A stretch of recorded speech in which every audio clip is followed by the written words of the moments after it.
Hola, voy a hablar hoy de la literatura latinoamericana. Vienen tres entregas. Primero voy a arrancar entonces con la novela del siglo XIX, básicamente con la novela fundacional. Luego voy a hablar de modernismos y vanguardias en el siguiente video. Y en último video voy a estar hablando sobre el boom literario latinoamericano de mitad del siglo XX y bueno, lo que es el post-boom. Arranco entonces con la clase de hoy. Previamente había hablado del origen de la novela, también en unos audios unos podcasts que le dejé a mis estudiantes, a los cuales ustedes no tienen acceso, pues los que no hacen parte, no están matriculados en el curso. Hay una información pues que no está en video y que está en unos audios, entonces lo siento mucho. Para los que de pronto estén interesados. Entonces voy a profundizar en este tema de lo literario. Bueno, me baso en esta clase en el texto de Doris Somers, Ficciones Fundacionales. Yo sé que es un texto que puede llegar a ser un poco polémico por el tipo de interpretaciones que ella hace. Algunas pueden llegar, algunos, en algún momento se recibió comentarios de que es un tanto especulativa. A mí me gusta particularmente la interpretación que ella hace o la especulación dirán algunos que ella hace, y por lo tanto siempre la cojo. Y cuando hablo de la novela del siglo XIX para el caso latinoamericano, creo que ella es un muy buen referente de explicación. Bueno, entonces, listo. Cuando hablamos de la literatura latinoamericana, básicamente digamos que lo demostrar, digamos la parte bonita, la encontramos en la segunda mitad del siglo XX. Lo que encontramos antes de pronto no es una literatura tan original como la que sucede con el boom del Pune adelante, es decir, después de los 50. Es una literatura todavía con una mirada muy puesta en Europa. No obstante, yo soy de las que piensan que sí, están mirando, todavía estamos mirando Europa, pero eso no quita la originalidad. Entonces sí hay una mirada muy atenta a lo que sucede literariamente e intelectualmente en Europa, pero también esa producción saca algo de nuestras raíces y de nuestra idiosincrasia latinoamericana, ¿cierto? Todavía se ve allí pues como esa variabilidad y esa pluralidad del pueblo latinoamericano. Entonces, bueno, voy a intentar que este video sea un video corto. Siempre digo lo mismo y nunca, casi nunca lo cumplo, pero siempre lo intento. Quiero que sepa que lo intento. Bueno, entonces, el boom latinoamericano, digamos que esos autores del boom latinoamericano se consideran como de los mejores escritores que ha visto tierra americana. Ellos mismos se consideraban a sí mismos como unos grandes escritores. Toda generación revisa la generación anterior o las generaciones anteriores y considera que lo que había antes no era tan bueno y que ellos están trayendo unas propuestas lo suficientemente buenas. Entonces los escritores del boom van a considerar que lo que había previamente realmente no eran obras así, grandes obras realmente latinoamericanas, sino que eran una copia. Pero hay que tener en cuenta, o sea, el hecho de que se puedan hacer estas obras literarias en la década del 50 tiene que ver pues como con una cantidad de desarrollos a nivel literario en el mundo europeo, pero también una cantidad de desarrollos y de tradición literaria que ha sucedido en el mundo americano. Entonces, aunque los artistas del boom no se sientan como, ay, nuestra literatura previamente no era tan buena, sino que era una copia, era una mala copia de la literatura europea, es cierto que si había una literatura, alguna de entre esos, digamos, de esos textos que ellos mismos consideran no tan buenos, habían textos que realmente eran significativos y que han importado bastante en la tradición literaria latinoamericana. Bien, entonces existía por parte de estos autores del boom como en esa idea, pues como de que lo que existía previamente no era bueno. Cuando hablamos entonces de literatura latinoamericana, desde los inicios, pues a mediados del siglo XIX, como entre el 40 y el 70, empiezan a hacerse un montón en esa idea de formar la nación. Empiezan a hacer unas cosas que se llaman historias literarias. Entonces todos los países emprenden una tarea de hacer una historia literaria, porque esto es importante en la formación de las naciones, porque recuerden, esto sucede también en el caso europeo. Una de las cosas que hacen es empezar a decir, listo, desde dónde viene nuestra lengua, ¿cierto? Es importante saber nuestra historia literaria porque es importante saber desde dónde viene nuestra lengua. Recuerden que una de esas necesidades de una nación es tener una lengua vernácula, ¿cierto? Entonces, o sea, una lengua no religiosa, una lengua no, en este caso no católica. Entonces ellos necesitan devolverse porque también la formación literaria está hablando de la formación de un espíritu, en términos hegelianos, un espíritu del pueblo. Entonces, a mediados del siglo, empiezan a escribirse lo que conocemos como historias patrias y como historias literarias. Ambas se hacen a la par se hacen historias literarias e historias patrias, devolviéndose. Devolvernos para el caso de las historias patrias, pues los historiadores de este momento, historiadores obviamente amateurs, historiadores por Hobbit, casi todos ellos políticos, se devuelven y sencillamente lo que empiezan es como cuentan lo que fue el proceso de fundación y de colonización de los españoles. Y está esa parte de la colonia, la que le dedican una buena parte, y realmente la fundación de la nación la van a explicar a partir del proceso de independencia. Cuando hablamos para mitad del siglo, quiere decir que ya llevamos alrededor de 30, 40 años como países independientes, y esto permite entonces crear una historia. A esas primeras historias patrias le dedican un montón de páginas, ¿cierto? El proceso de independencia, que dura alrededor de 10, 15 años, es un proceso al que le entregan pues cantidades y cantidades de páginas. En ese mismo sentido van a existir otros historiadores, también de ellos muy amateurs, pero más apegados a lo gramático, a lo literario, ¿cierto? Al mundo de la filología y de las letras. Van a empezar entonces a rescatar y a decir, listo, qué es lo que se ha escrito en Colombia y qué se ha escrito sobre Colombia en este sentido, pues de hablando de este pedacito del planeta, y lo van a hacer para toda América Latina. En el caso colombiano tenemos, por ejemplo, la historia de la literatura de la Nueva Granada, que escribe el señor José Vergara y Vergara. Esas escrituras, esas primeras, entonces van a decir que la literatura, y es una cuestión que todavía siguen ustedes encontrando en las historias de la literatura, empiezan a hablar de la literatura latinoamericana como latinoamericana, de aquellas producciones que se hicieron durante el proceso de la colonia. Entonces, algunos de esos textos, cuando miramos, siempre vamos a hablar de literatura, vamos a tener una parte que va a hablar de la colonia. En la colonia, entonces, vamos a tener como producción literaria crónicas de Indias. Esas crónicas de India inicialmente van a ser crónicas escritas por españoles que llegan a América y las escriben desde acá. Vamos a tener también unas crónicas que se van a escribir por fuera de la tierra, es decir, de América. Esas no son tan, digamos, tan usadas por nosotros, no las metemos dentro de nuestra historia. Y tenemos unas crónicas de Indias que también van a ser escritas en el siglo XVIII, o sea, ya avanzado el proceso de colonización en plena antiguo régimen. Bien, ahí compartimos entonces, en ese pasado literario, compartimos con España, compartimos literariamente. Entonces esas crónicas de India son hechas mayoritariamente por españoles. Las que se van a hacer alrededor del siglo XVIII ya van a ser por criollos, pero siguen haciendo parte también de la literatura española, es decir, en parte de nuestra historia, como también en la historia política y en la historia normal, pues toda la historia, compartimos un momento con España. Luego viene el proceso de emancipación. Son naciones muy nuevas, hay que tener en cuenta entonces que primero España tenía una fuerte censura, la corona española tenía fuerte censura tanto dentro de España y más sobre todo en los reinos de ultramar.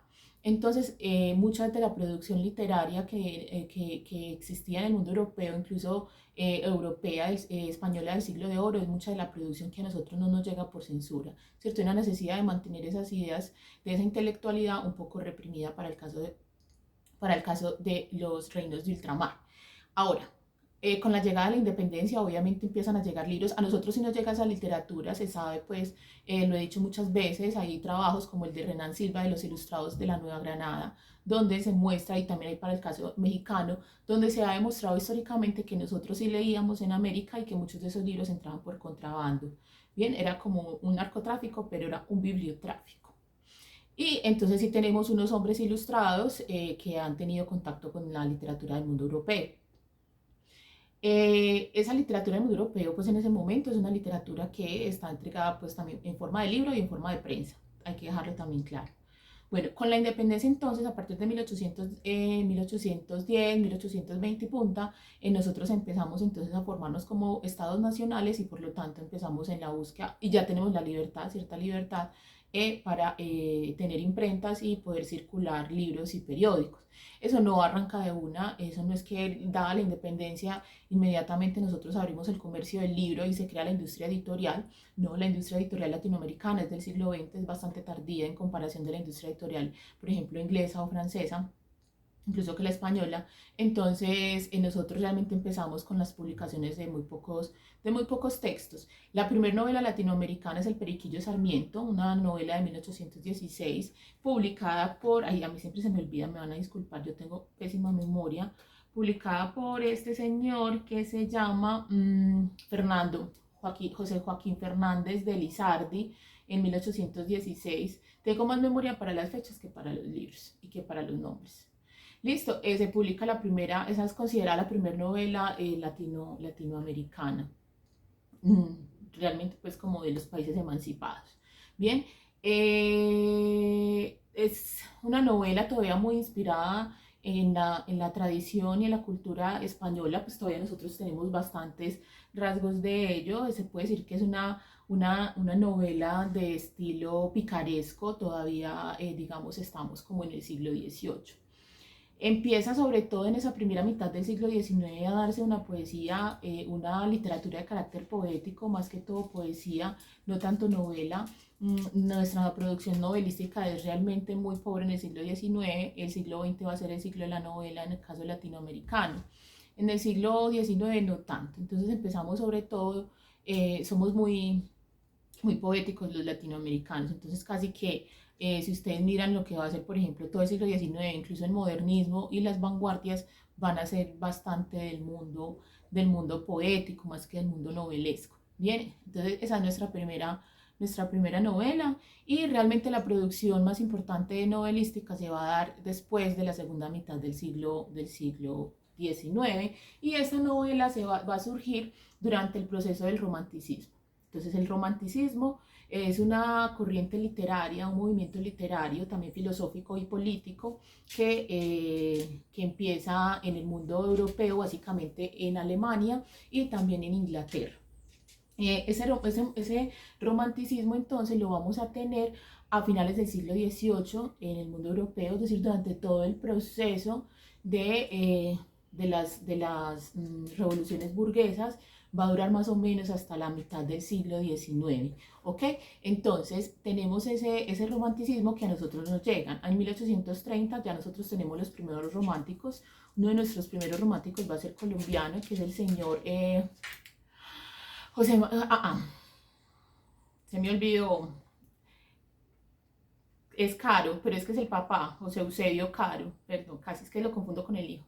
José Eusebio Caro escribe un poema que se llama Lara y es una de las primeras muestras del romanticismo latinoamericano. Bien, ¿qué es lo importante? Entonces el romanticismo latinoamericano es la corriente literaria que nos llega con toda. Recuerden, les estoy hablando que es un movimiento literario, es un movimiento filosófico y es un movimiento político sumamente importante. Como movimiento político es muy importante. Entonces, a mitad de siglo también tenemos en el mundo europeo que empieza a entrelazarse las ideas del romanticismo con las ideas del realismo literario. Bien, entonces, en ese momento, a mediados del siglo XIX, nosotros estamos compartiendo, digamos que tenemos dos influencias. Por lo tanto, nosotros vamos a tener novela romántica, vamos a tener novela realista, vamos a tener una derivación de la novela romántica, que es la novela costumbrista, y esas novelas las vamos a empezar, nosotros vamos a empezar a escribir en medio de esos corrientes o movimientos literarios, ¿cierto? Luego, lo más importante no va a ser que sean románticas, o sea, que sea romántica y que sea realista, pues obviamente va a cambiar en el tipo de novela y cómo se narra la novela, ¿cierto? Porque las visiones del mundo, de estas escuelas literarias, de estas filosofías de la vida, son diferentes, ¿bien? Pero hay una cuestión que en el caso europeo eso es sumamente marcado, entonces usted incluso puede distinguir los estilos literarios, o sea, ese estilo del romanticismo y el estilo del realismo. En el caso latinoamericano es diferente, entonces aquí surge lo que por fin ya les voy a hablar, que es la novela fundacional. Entonces, son novelas fundacionales, son las primeras novelas que se escriben en el país. No son necesariamente las primeras en términos de publicación, sino que son las primeras en términos de importancia que se les da, ¿cierto? Por ejemplo, en el caso de Colombia, pues tenemos varias novelas primeras a María. María es nuestra novela fundacional, pero María llega a ser, como por decir, el bestseller, la novela más leída, la novela más importante del mundo colombiano y también latinoamericano, porque es una novela muy leída en Latinoamérica en el siglo XIX. ¿Cierto? Entonces esa gran novela que por cumplir con ciertas reglas, con ciertos cánones, con ciertas ideologías, logra ser reconocida y logra ser llevada al mundo escolar, ¿bien? Entonces esas son las novelas fundacionales. y se dan en todos los países latinoamericanos, desde el Cono Sur hasta México, ¿cierto? Tenemos novelas fundacionales. Algunos países cuentan con varias novelas fundacionales, como el caso de Argentina, ¿cierto? Que encontramos al Martín Fierro, pero también encontramos a Amalia, Martín Fierro que tiene dos Martín Fierro, ¿cierto? El Martín Fierro y la vuelta del Martín Fierro.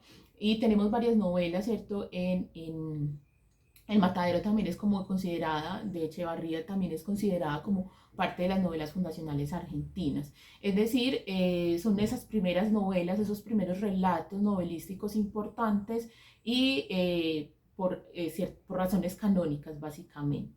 Ok, esas novelas fundacionales, dice Doric Sommer, son alegorías. ¿Cómo así que alegorías? Son novelas que son escritas para hablar, o sea, hablar de algo de lo cual directamente no se habla. Entonces, ella empieza a establecer en este libro que ella escribe, Ficciones Fundacionales, ella empieza a hablar, hace comparaciones, ella aborda varias novelas, analiza María, analiza Zap, analiza Amalia, bueno, Martín Rivas, que es la chilena, también, bueno, analiza todas estas obras y empieza a mostrar cómo lo que están hablando desde la ficción es realmente una proyección, es un imaginario nacional. Bueno, hay que tener en cuenta que quienes escriben esta obra, el autor siempre es sumamente importante. Una novela no es inspiración solamente de un autor, es una sociedad la que habla a partir de este autor, pero definitivamente el autor sí es muy importante porque es como una especie de medium. Bien, estos autores de estas novelas del siglo XIX, a diferencia de los autores del siglo XX, van a ser unos autores que hacen parte del mundo político, van a ser estadistas, ¿cierto? Van a estar dedicados completamente a la política, es decir, van a ser parte del campo de poder en términos de Bourdieu. Ellos van a ser entonces parte de las élites económicas, pero también de las élites políticas, van a participar en la ejecución, en el gobierno y además de esto, bueno, y del Estado, no solo del gobierno, y además de esto van a dedicar sus momentos de solaz a las letras, ¿bien? Aquí no hay una cuestión sumamente importante dentro de la formación del campo literario y del campo intelectual, porque esos escritores tienen una función ideológica, no una función social, eso es diferente, una función ideológica. Entonces ellos se van a dedicar con un proyecto político ideológico bien claro. Vamos a encontrar entonces que estas novelas se van a dividir básicamente en dos grupos, en novelas liberales y en novelas conservadoras. Pongo caso Colombia.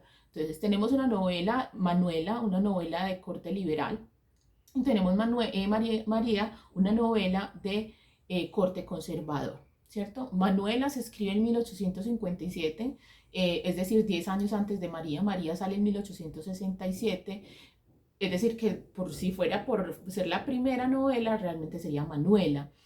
Manuela es una novela bonita, a mí personalmente me gustó, es una novela inocente, es una novela latinoamericana del siglo XIX. Puede que para algunos sea una lectura muy aburridora, cuando uno la lee como historiador la lee también de otra manera, la lee como una fuente.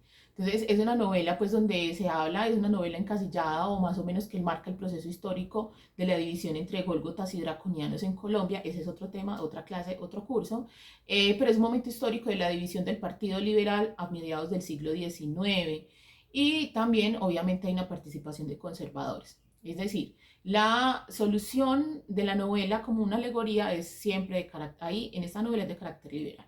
Luego viene María. María es una novela conservadora, también es una alegoría, evidentemente es alegórica, se ve en el nombre María, el lugar donde suceden los hechos es el paraíso, ¿cierto? Y tenemos alrededor una serie de circunstancias y de situaciones que están mostrando que ambos personajes, especialmente Efraín, que es el protagonista, es un sujeto que caracteriza o que es un sujeto de pensamiento conservador. Bien, entonces tenemos esas novelas que no tienen, o sea, que tienen tendencias ideológicas y claramente una idea de generar o de crear un imaginario de nación. Bien, ok. Esas novelas, por ejemplo, Doris Somers, las llama, ese tipo de novelas, las llama ella romance. Ah, bueno, me devuelvo. Lo que sucede en el siglo XX, pues ya es ya los escritores del siglo XX, digamos que eso contribuye a que el arte y la estética de las novelas mejore, tiene que ver con la emancipación o la autonomía que tienen los autores del campo político y del campo de poder. Entonces, en el siglo, finales del XIX, con el modernismo, pero muy finales, casi que mejor dicho en el siglo XX y en vanguardias y todo eso, lo que vamos a encontrar entonces son unos escritores independientes, unos escritores que no dependen de un partido político, que no dependen de su trabajo con el Estado y que tampoco tienen, son parte de las élites económicas, es decir, son sujetos más o menos pequeño burgueses, es decir, una clase media que tienen la posibilidad de vivir a partir de su trabajo con la pluma, es decir, muchos de ellos son periodistas y esto les da la posibilidad entonces de no tener que vivir por parte del Estado, ni son parte del Estado, ni son parte de las élites. Eso les permite entonces dedicarse primero completamente al arte de la escritura, que eso requiere tiempo y dedicación. Eso no es una cosa que a uno le llegue una musa de 8 a 10 de la noche y ya, eso necesita una dedicación, o sea, eso es un trabajo de tiempo completo y de vida completa. Y como antes no tenían tampoco esa dedicación, lo que sí sucede previamente en el mundo europeo, primero hay una autonomía del escritor, eso permite entonces que artísticamente la situación sea mejor y que las obras sean estéticas, sean bonitas, sean bien construidas, bueno, sean obras literarias. Y esas condiciones solo se van a dar en América Latina en el siglo XX. Entonces estamos hablando básicamente que en el siglo XIX los políticos escribían novelas y que si usted es político, o sea, si su función, si su actividad económica principal es la política, lo otro está subyugado, está supeditado, está arrojado, está arrastrado, bueno, está totalmente contaminado por lo político. Entonces usted no puede decir, o sea, si usted es político y escribe una novela, o sea, si su labor, porque usted puede ser otra cosa, usted puede ser escritor, o sea, su dedicación, su actividad económica es ser escritor y meterse en la política. Eso a usted le cambia, o sea, su obra literaria no va a ser igual. Pero cuando usted es político que escribe novela, entonces su novela sí va a ser bastante política. Y Doris Somers no lo dice así de coloquial y de champetudamente como lo estoy diciendo yo, pero básicamente es eso.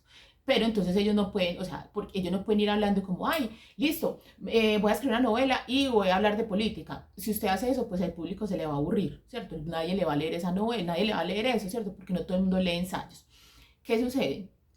Cuando hablaba del origen de la novela, les hablaba entonces de lo importante que es ese tipo de entretenimiento que surge a finales del siglo XVIII, básicamente en el siglo XIX, es un medio de entretenimiento. Entonces usted tiene que hablar con un lenguaje que atraiga. Recuerden que mucha de esta literatura es censurada porque está mal vista, o sea, es como hace poco se veían los videojuegos, como que los videojuegos son malos, el internet es malo, ¿cierto?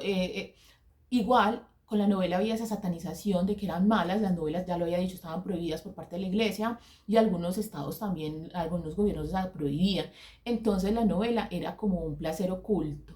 Era yo me voy a leer esta novelita, pero me voy a ir a hacer por ahí donde nadie me vea. Y hay casos, hay películas que han ilustrado eso, ¿cierto? Mujeres que se esconden a leer porque las novelas eran sumamente deliciosas para las mujeres por el tipo de representaciones y de libertades que se les otorgaban a ellas. Imagínese usted una mujer del siglo XIX ahogada en un matrimonio, obligada además de haberse casado en ese matrimonio por condiciones de comodidad económica, poderse leer a Madame Bovary. O sea, esas mujeres seguramente vibraban con eso. Entonces sí sabemos que las mayores lectoras de esto eran mujeres, pero también tenían hombres que leían estas novelas. Entonces, cuando estos señores políticos dicen, listo, vamos a emplear, porque nosotros necesitamos empezar a que la mayor parte de las personas empiecen a entender qué es esto del Estado-Nación mexicano, argentino, colombiano. Lo vamos a hacer de varias formas. Usted lo puede hacer, usted forma una nación de varias formas. Listo, apunte, haga constitución. Listo, constitución. Empiece a legislar, ¿cierto? Pues, para que esa constitución tenga todo un fundamento, pues no sea solo unas 20 páginas allí, sino que eso también, o sea, ya después de eso viene una cantidad de legislación y una cantidad de códigos civiles, penales, bueno, un montón de situaciones que viene desde lo legal, ¿bien?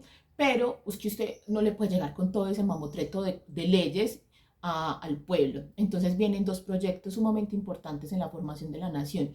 El proyecto literario, es decir, a partir de la poesía y a partir de la novela, que son los géneros reinantes en ese momento, Y además de eso está la prensa. Entonces, usted en la prensa, ¿qué hace? Si ustedes miran la prensa del siglo XIX, es una prensa básicamente de opinión, es una prensa ideológica, donde están siempre dando pedagogía de las ideologías políticas.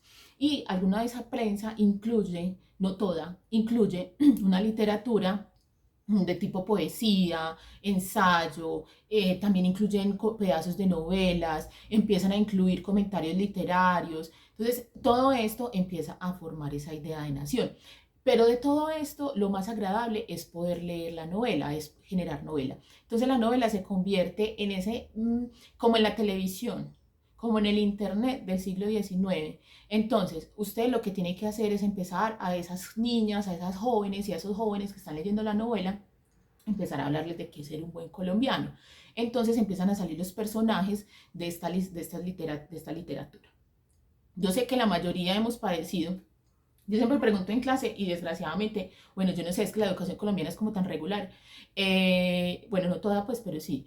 Entonces yo les pregunto como, bueno, ¿quiénes han leído María? Se supone que usted tiene que haber leído María. O sea, si usted es colombiano de 18 años y pasó a la universidad o no, o sea, si usted se graduó del colegio, usted debe haber leído María.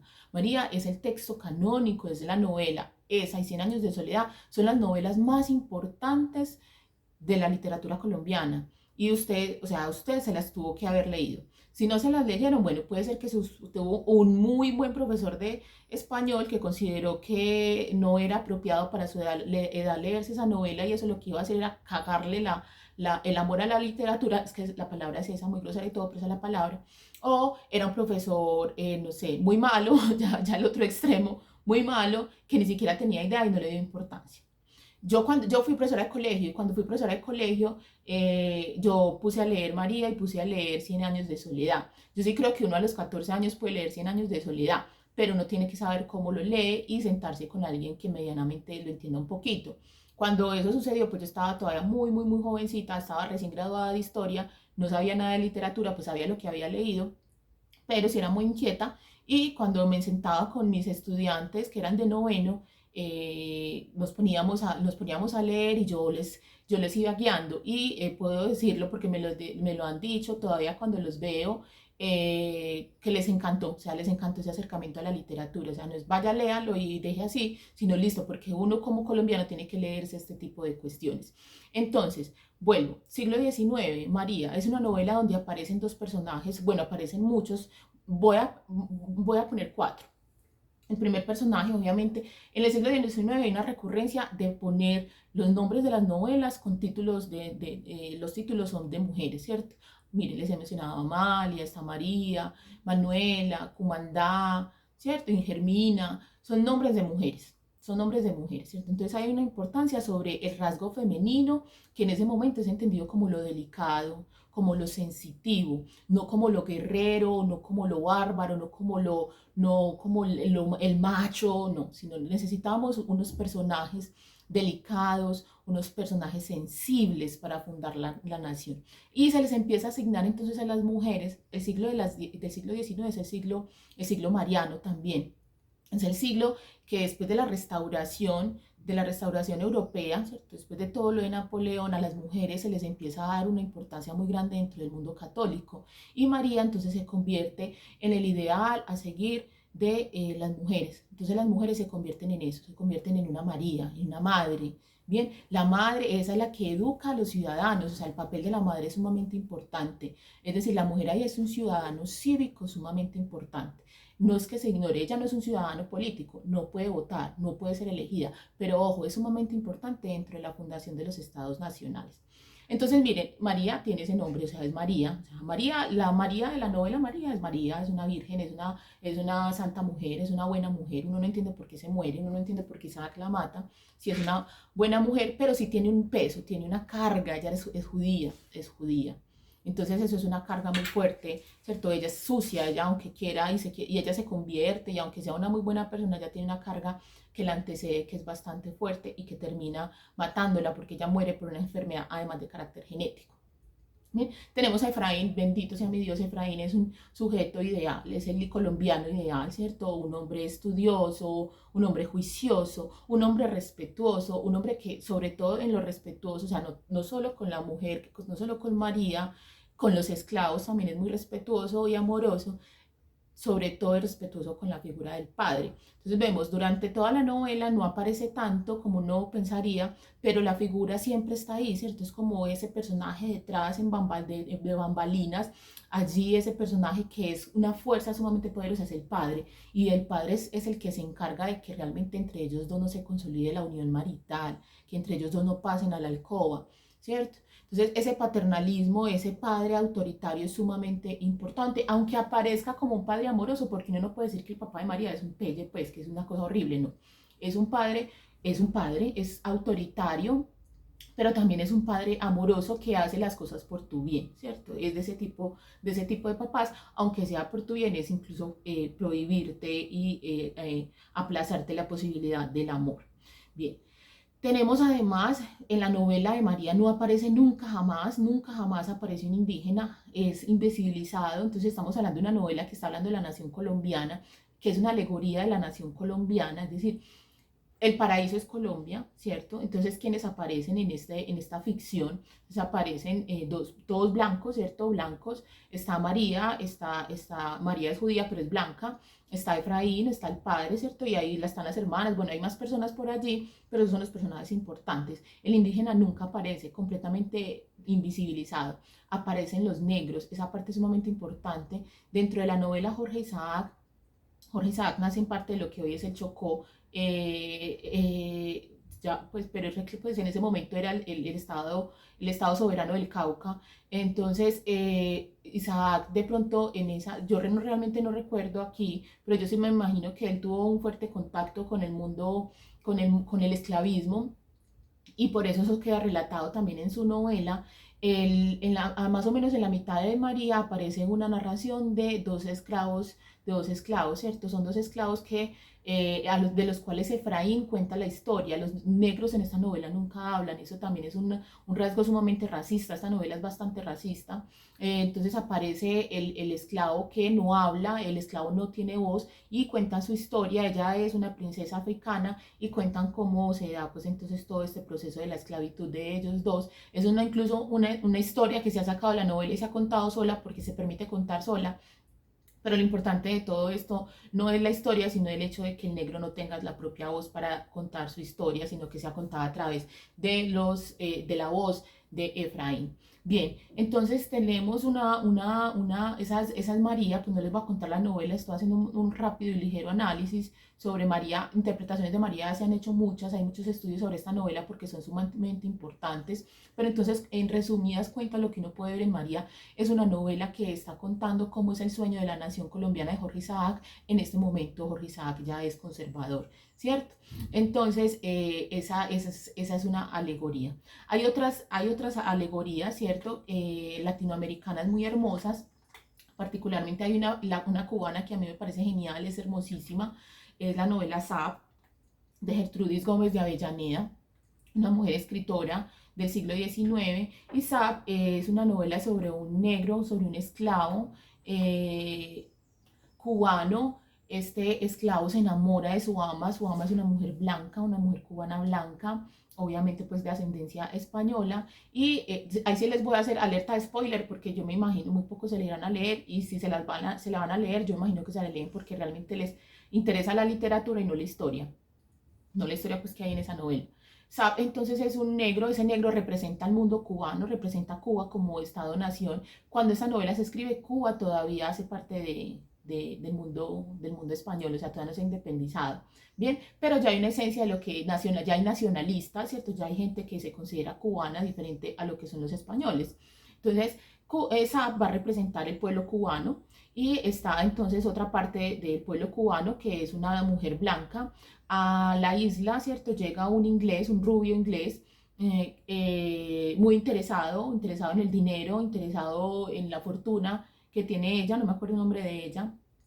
Zap está absolutamente enamorado de su ama, y ella está enamorada obviamente del inglés. El inglés entonces es un rubio, finalmente, no les voy a contar toda la novela, finalmente ella pierde pues como su dinero y su posición socioeconómica, y Zap, ay, que SAP.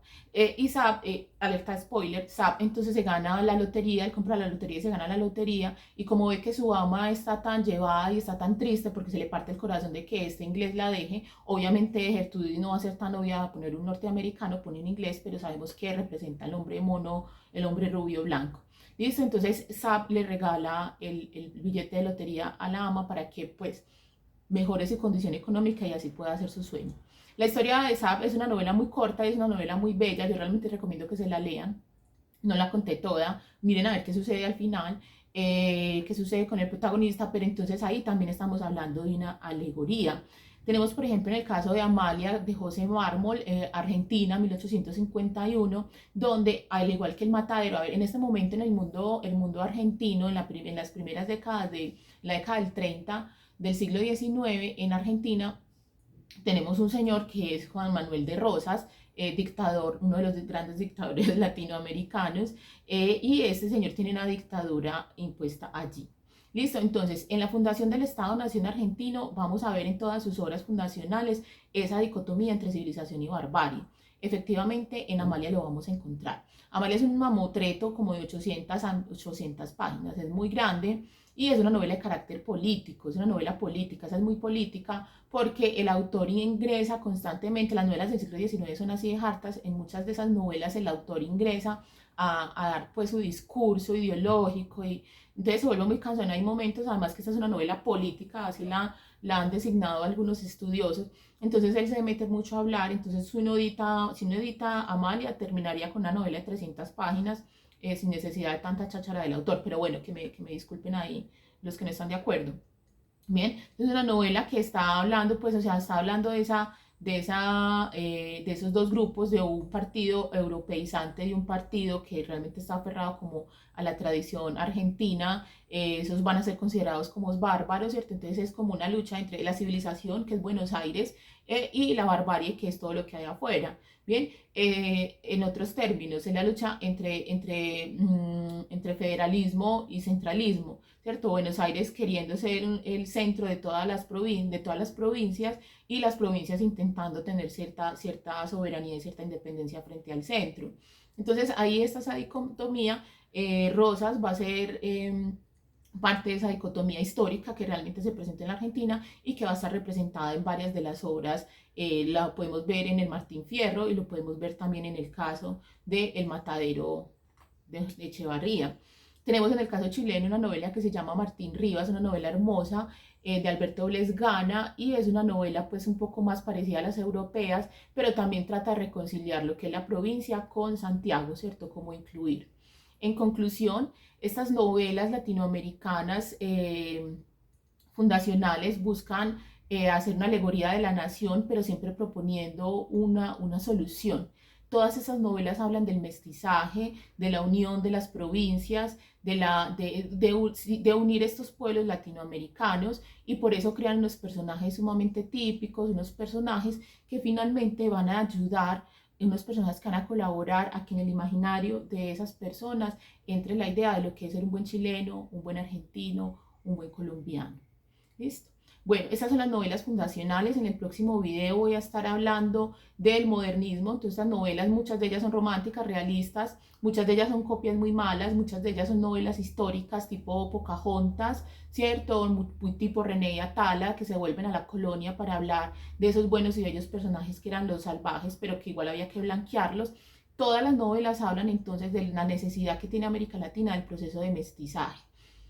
Todos los procesos de mestizaje, una india que se casa con un blanco, pero finalmente todo eso va a llevar a una propuesta de blanqueamiento. Es un mestizaje hacia el blanqueamiento, no es un mestizaje al volvernos negritos, no es un mestizaje al volvernos indígenas, no es un mestizaje, nada, es un mestizaje al volvernos todos blancos, ¿cierto? Ese es el discurso y la importancia que en esta novela uno puede sacar que le dan estos políticos que escriben novela en el siglo XIX. Creo que esa es la parte más importante, políticos y estadistas que escriben novela. Bueno, esta fue la primera parte, muy rápida. Esta clase puede tomar incluso más, pero como no es el siglo nuestro, entonces la hago sumamente resumida. Para más información, pues me pueden buscar por aquí por el YouTube o por las redes sociales o ya mis estudiantes tienen otras formas de localizarme, por favor suscríbanse, por favor compartan este video y nos vemos en el próximo video que será sobre modernismo y vanguardias. Chao.